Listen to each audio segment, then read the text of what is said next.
Hello friends, welcome back to my channel. আবার একটা নতুন ব্লগ নিয়ে চলে এসেছি।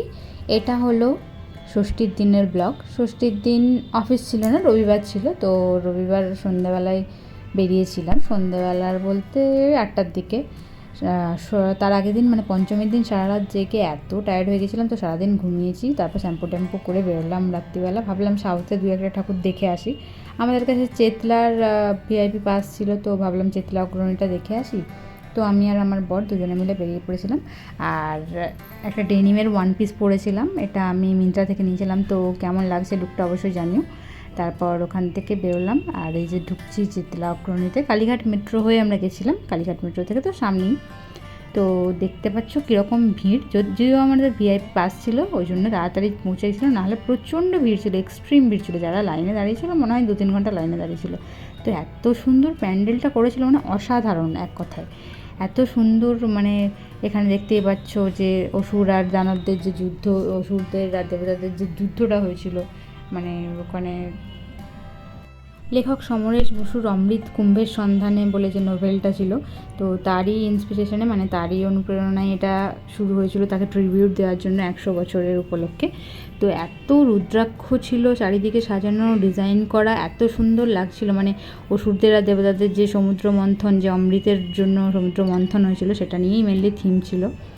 যেখানে আমরা জানতে পারি যে মহাদেব বিষ পান করে গলায় নীল, মানে বিষটা জমিয়ে রেখেছিলেন, যেখান থেকে নীলকণ্ঠ বলা হয় মহাদেবকে। তো সেই ঘটনার অনুপ্রেরণায় এখানে থিমটা বানানো হয়েছিল। অসাধারণ সুন্দর হয়েছিল। আর চারিদিকে অন্ধকার, তার মধ্যে লাইট দিয়ে দিয়ে এত সুন্দর লাগছিলো। কীরকম ভিড় দেখতে পাচ্ছ, ভিআইপি পাস দিয়ে তো ঢুকে গেছিলাম। তারপর ঢোকার পর প্যান্ডেলে এতটা ভিড় যে মানে কি বলবো। আর এই সুন্দর চারিদিকে এরকম বাজনা বাজছে, খোল করতাল, খঞ্জনি অনেক রকম। আর এইখানে একটা কি সুন্দর ডিজাইন করেছে চারিদিক থেকে, যে দেখতে পাচ্ছ হাজারো ঘন্টা। কেউ কেউ তো ঘন্টা বাজাচ্ছিল, আমাদের মানে অনেকটা উঁচুতে ছিল ঘন্টাগুলো, তো হাত যায়নি। দেখতে পাচ্ছ এই যে অসুরদের মূর্তি করে করে।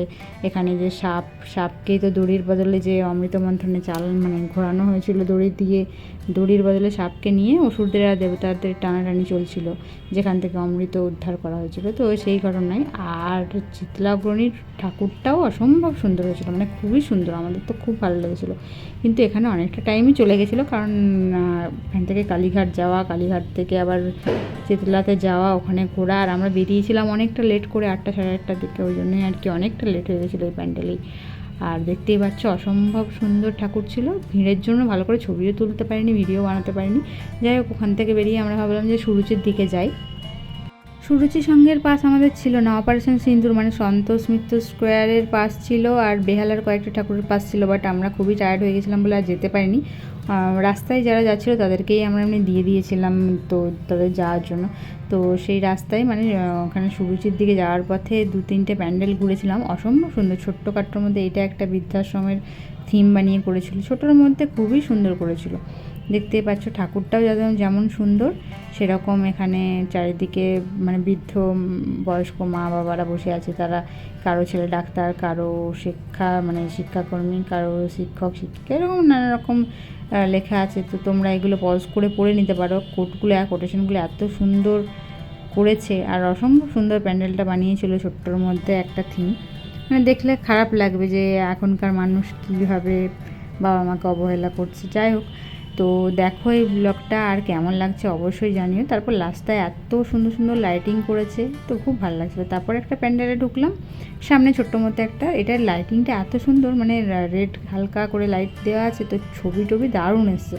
তো তোমরা থাম্বনেলে দেখতেই পাচ্ছ, ছবি আমি সব আপলোড করেইছি। আর ঠাকুরটাও পুরো শোলা দিয়ে ডিজাইন করে বানানো, খুব সুন্দর। তারপরে এই যে আমি আর আমার বর যাচ্ছি সুরুচি সঙ্গের দিকে।